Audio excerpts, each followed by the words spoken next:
Good morning guys. We're back at it again. Part 2 of the indestructible patio, deck, kind of staircase.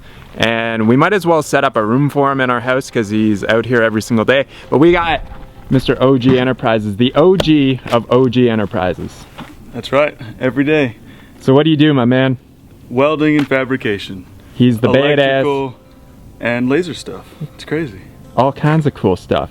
So we've got this far so far. So we've accomplished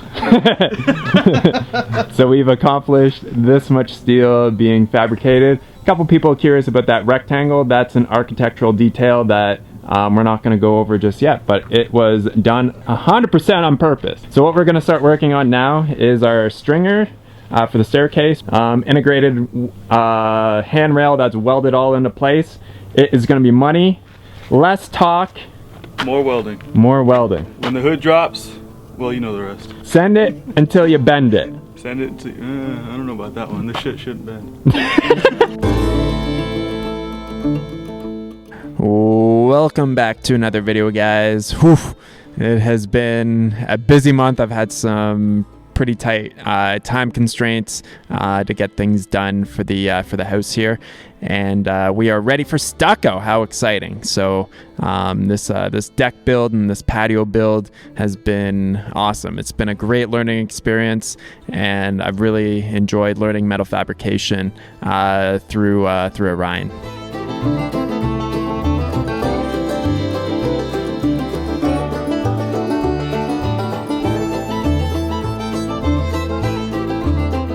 So I had a couple questions in the last video. Some people are curious, why does he do stick welding some of the time and do MIG welding other parts? And for him, it's just more personal preference. When he's doing things that are more structural, he wants to do stick welding. And when things are, we want them just to look a little bit prettier, then it's a little bit easier just to do the MIG welding for that.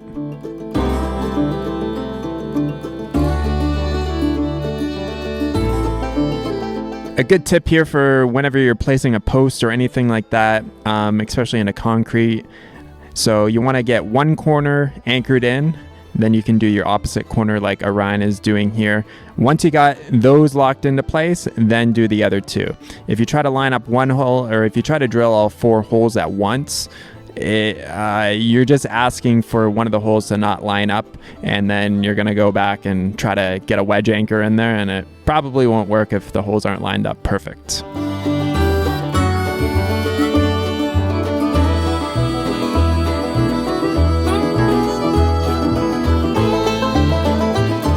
So on this plate here, we are doing the same thing. Now, we were planning on buying a staircase for the patio here. We had an extra piece of 4-inch, a 20-foot long piece of 4-inch steel, as well as some extra steel that we had left over from building the deck.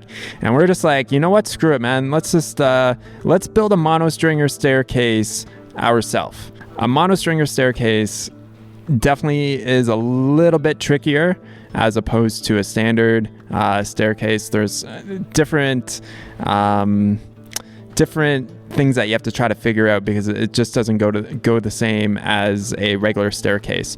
But we took an entire day just figuring out our dimensions and stuff, but using wood as a material to be able to mock up some of these pieces here and make sure that our angles are correct was really critical to getting everything to line up perfectly. So we've got our 4-inch steel here, and we have got a miter on one side that Orion is welding up here, and we're getting that for our upright piece, or our platform piece where the stairs will do a 90-degree bend. So the piece on the left-hand side of the screen, we left that long on purpose so that we could kind of miter into it for the next stringer that's going up.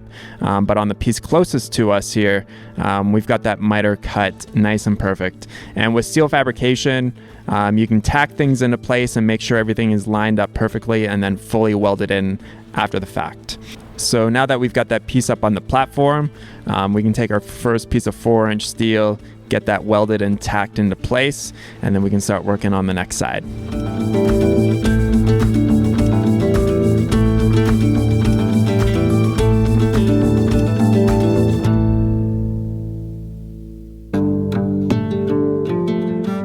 So we welded a piece of 4-inch steel, kind of like a header piece, because the way that the stairs have to line up and how the monostringer works is that it has to be much lower than basically how a standard stair would basically go into the top there. But again, we're using some wood here to mock up our angles. So I actually just took a 2x6, ripped it down right to 4 inches, just to make sure that everything is as precise and exact as we can. So we knew our angle going in, actually using a stair calculator. We knew that we're running at, I think it was 37 degrees or 38 degrees. So we could basically transfer our measurements, cut our miters right to the steel, and just use our mock-up pieces of wood just to have it all prepped and ready to go.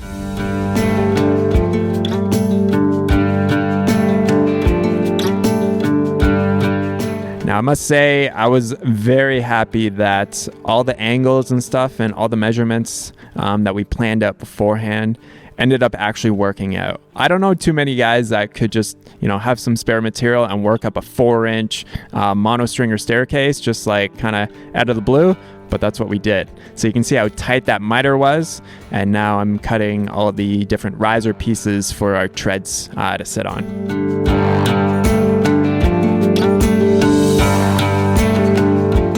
So there's 8 risers on each stringer, and we just mocked it up and basically using a laser level to calculate our height difference between each of the steps. It turned out to be worked out perfectly, and all of our dimensions were spot on, and I was kind of happy with that, because typically when you try to plan things out like this, things are off like a little bit, but our measurements were tits perfect. It was great.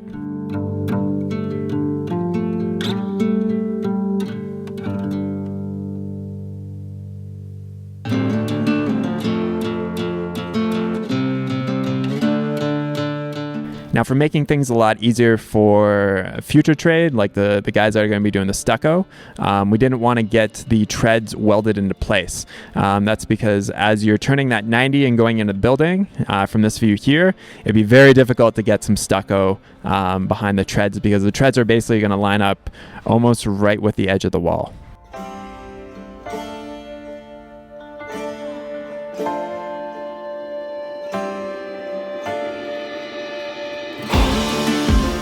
Now with the 4-inch monostringer done, we can start working on a handrail going across the top. Since we're doing glass going around the top of the patio here, we had to come up with kind of a unique way to make some corner pieces that would make sense with the glass here.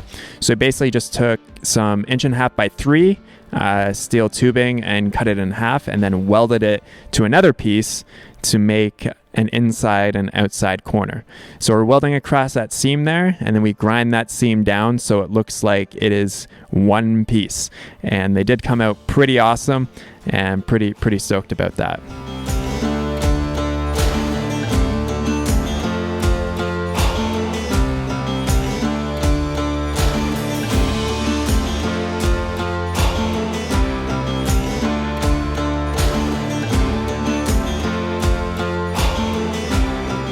Now we can start welding in our handrail and getting everything prepped for that. Pretty simple concept here. Just we're going up 42 inches for the height of the railing. We were initially going to do 36 inch, but just didn't feel like it was going to be tall enough for us. So once we get all this welded into place, we're looking real good.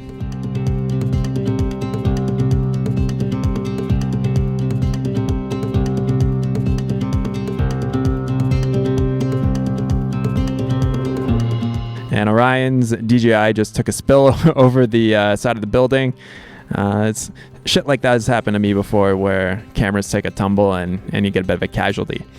But we got all these pieces welded in. We had a lot of miters here, and we're just able to get it real nice and real good.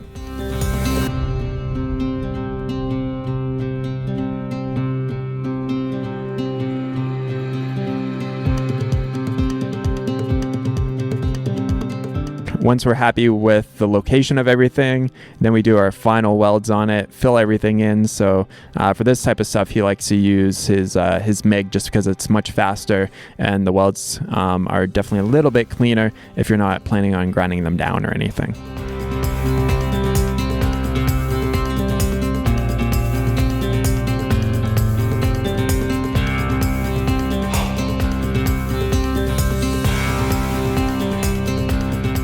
Now, some people might be curious, why are you guys building this and you guys don't even have stucco done or anything like that? Why are you focusing so much time on this? And the reason is for the next step. So prepping and painting this, if there was a finished stucco already on the wall, it would have made our job infinitely more difficult. And we wanted to use a paint sprayer for this rather than rolling paint on it. When you can spray paint on, it definitely gives a much cleaner look as opposed to rolling it.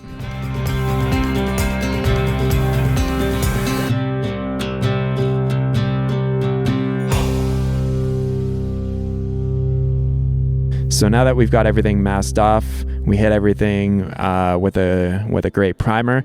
So we're using an oil-based paint here. I've never used oil-based paint in my life, and it's a different animal than your regular latex water-soluble paint. That is for sure.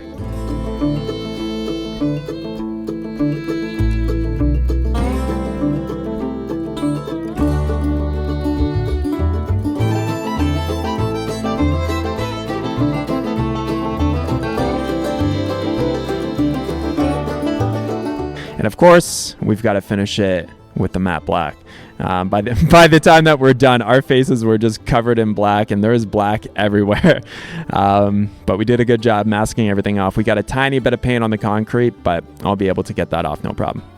I'm just more amazed that we didn't get any paint on the Nichiha siding. I was kind of worried about that, but out of all the things that we didn't get paint on, we didn't get it on that Nichiha. So you can see the guys are already ready to start applying their stucco. They've got all the wire up, and I can finally take a breath now and focus on the inside of the house. Awesome, guys. Thanks so much for watching. We'll catch you in the next video. Talk to you soon. Peace.